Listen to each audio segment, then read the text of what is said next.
live. Yay, I've got my microphone on. My hair is probably rubbing up against it. I apologize. It's 10:30 Eastern. My dogs are both curled up into little balls. They actually look like little cinnamon rolls. They're ready for bed. I was ready for bed, you guys. I had I've got my bathrobe on, my fuzzy bathrobe. Check this out. It's such a cool robe. My husband gave it to me for Christmas a couple years ago. I can do my morning chores and outside chores, obviously, and I don't get so cold. It's a wonderful bathrobe, super thick. Sorry if I'm brushing against my microphone too much. Anyway, I was listening to a show.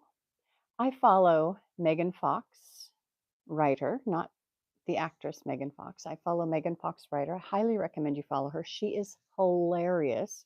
She follows true crime. She's an award-winning journalist, and she gets insulted a lot by people because she follows different trials where there are a lot of emotions on both sides of the trial. For instance, she covered the Johnny Depp Amber Heard trial. She made a lot of enemies on that one with the whole Me Too crowd. And she's doing the Laura Owens trials, multiple, for sure, she covered the civil earlier. Now she's covering both of the criminal cases. She just covered the DVRO case with Mike Maricini, all that with Laura Owens. Laura Owens has multiple victims, and she is about to become a state, what do you call someone who ends up in state prison? Oh, a ward of the state, Laura Owens. Anyway, Megan Fox covers them. So I watch Megan Fox almost daily. She also covers abuses in the justice system for parents with children. So family court. She follows family court sometimes. Anyway, love her show. Right now, she and that umbrella guy are covering the Jeremy Hales saga. I was listening to that, super relaxed, having a good old time, enjoying my evening. I just had a bowl of cereal and I got a phone call. Drinking a beverage. I don't usually like a cold beverage at night, but my bathrobe is so warm that I'm toasty. So I'm having a gluten-free new grist Pilsner style beer made with water. Hello guys, thank you for saying hi. Becky, I'm doing well. I have a story to tell. Super excited. So this is a gluten-free beer. There aren't very many gluten-free beers that taste good. I used to drink Redbridge a little. And when I say drink beer, I drink like one alcoholic beverage every 3 to 5 weeks. I don't drink a whole lot. Narendra, hello. I am going to sneeze. I apologize, you guys. I can feel it right here. Oh dear. Okay, it's going away. Okay, so the ingredients on my beer are water, rice, sorghum, hops, malted millet, and yeast. It is a gluten-free beer. I know this is backwards for you guys. That's it. It's my first one. My husband bought me a case of them. I think there are 12 in the case, and I will probably drink them in about 12 months. I'll probably have that case for a year. I don't drink a lot of beer. Anyway, I got a call from my husband a few minutes ago. His heart is pounding. He's got his nitroglycerin pills, so hopefully he won't have some kind of a, what do you call it when somebody has a heart issue? Anyway, you fought a grizzly bear, Mr. Turd Lips. Turd Lips. A turd is one of my favorite words in the whole world. My grandfather called all of us grandkids turd birds growing up. So Turd Lips is pretty funny. So we've lost 2 pregnant goats in the last week plus a couple of days. He just killed our alpine doe, Rosie, on, and I say he because it was a big bear. We knew it was big. Oh gosh. Killed Rosie. We've noticed she was gone Friday. So Saturday, Sunday, Monday, three freaking days. He came back tonight to the goat pen. My husband is sitting in the motorhome parked right next to the goat pen. He's got a shotgun with slugs in it. He's got a 223. He's got a third rifle of some sort. He's got a 45 and his nitroglycerin pills so he doesn't have a heart attack. Oh my gosh. Episode. That's what I don't want him to have a heart episode. Anyway, he's got alarms set up around the goat pen and the duck coops.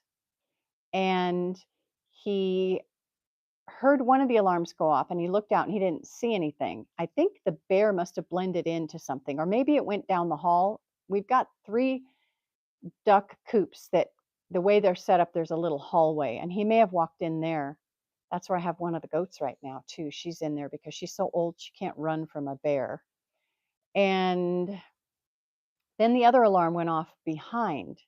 So he went out and he was able to get a shot off, and it hit the bear in the backside, but didn't hit any organs for sure. Didn't do much. The bear took off down the hill into the holler and was gone. But then while I was talking to him on the phone, he started hearing a racket out in one of the duck coops. It could have just been the ducks having drama because I knew the bear was coming back. His first take was Saturday night or Sunday morning last week. Oh, and there's a video of my mama goat right there. I'm looking at her. She's the only girl that's still alive. Hi, sweetie. We've got one of those frames that shows you pictures and videos. Anyway, so it just rotates through all the time.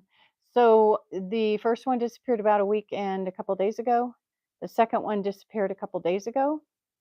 And he came back again tonight. And he's between 500 and 600 pounds, my husband thinks. Big old boy black bear. I'm waiting for another call. If he only got shot in the thigh, like in the butt, he could come back tonight to take a goat. Now, the goats that are in the pen right now are our 3 male goats, our 2 pet goats, and then our little breeder buck. And they can run away from a bear, but they were all over in the pasture part of their pen. They were not in the covered part, probably because the bear comes over in the covered part. About a 4-foot high wall there. And they're safer out in the pasture. They can run away from them. But I was really impressed that my husband got a shot off. I would like to go over there and help him. I could sit in the hay shed with the 45 and wait for him to come over the wall and just put a slug in the side of his head or right behind his front leg and his heart. But I've got a dog that tears up the inside of my house when I leave her alone.